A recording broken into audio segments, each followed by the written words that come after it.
Sementara itu, Kejaksaan Agung telah menunjuk tim jaksa penuntut umum untuk menangani dugaan kasus penodaan agama pimpinan Pondok Pesantren Al Zaitun, Panji Gumilang. Setelah resmi dijadikan tersangka, Kejaksaan Agung menunjuk tim jaksa penuntut umum untuk menangani kasus Panji Gumilang. Kepala Pusat Penerangan Hukum Kejaksaan Agung menyebut pihaknya telah menunjuk 15 JPU untuk menangani kasus penodaan agama oleh Panji Gumilang. Kejagung juga memastikan akan segera melakukan koordinasi secara cepat dan juga efektif dengan tim penyidik Barreskrim Polri. Masih jalan.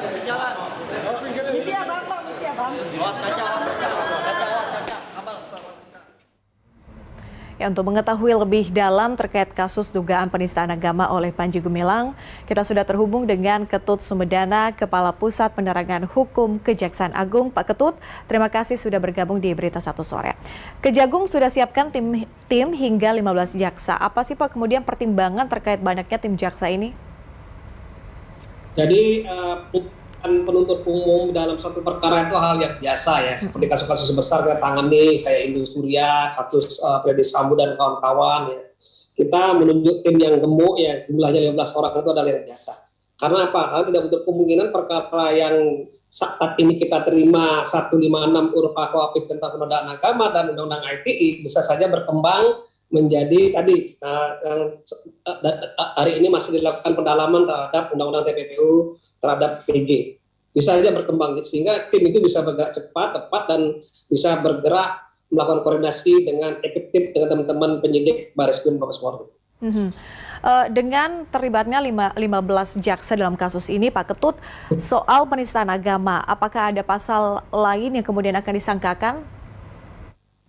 Untuk sementara, sebagaimana SPDP yang diserahkan oleh teman-teman Mabes Polri ya, kita terima di tanggal 3 Agustus 2023 kemarin, kita baru menerima 2 pasal sangkaan, yaitu 156A KUHP terkait dengan penodaan agama dan Undang-Undang Transaksi Informasi Elektronik yang kita terima. Baru 2 pasal itu aja, yang lain. Oke, Pak Ketut, artinya bukti apa yang kemudian sudah dipersiapkan sejauh ini? Apakah terkait dengan polemik di media sosial yang kemudian viral juga menjadi bukti dari JPU, Pak Ketut?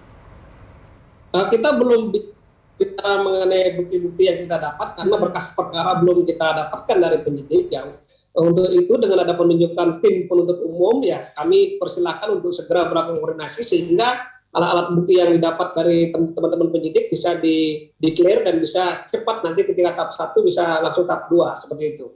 Dan untuk perkara terkait dengan tadi ada TPPU biasanya terkait crime itu biasanya belakangan diserahkan, tapi bisa juga itu, tapi kita lihat nanti perkembangan di lapangannya.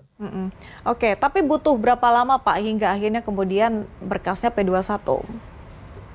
Biasanya begini, kita menunggu berkas perkara tahap pertama. Ya, tahap pertama ini belum kita terima. Setelah ada tahap pertama kurang lebih 20 hari, kita menyatakan sikap apakah berkas tersebut bisa dinyatakan lengkap apa tidak. Kalau tidak, kita akan kembalikan kepada penyidik untuk dilengkapi. Tapi kalau sudah cukup kita nyatakan bahwa itu memenuhi syarat, formil dan material baru kita P21. Biasanya sih kalau koordinasi sejak awal ini sih tak butuh waktu lama. Oke, Pak Ketut Sumedana, Kepala Pusat Penerangan Hukum Kejaksaan Agung, kami nantikan perkembangan terkini terkait dengan kasus ini. Pak Ketut, terima kasih sudah bergabung di Berita Satu Sore.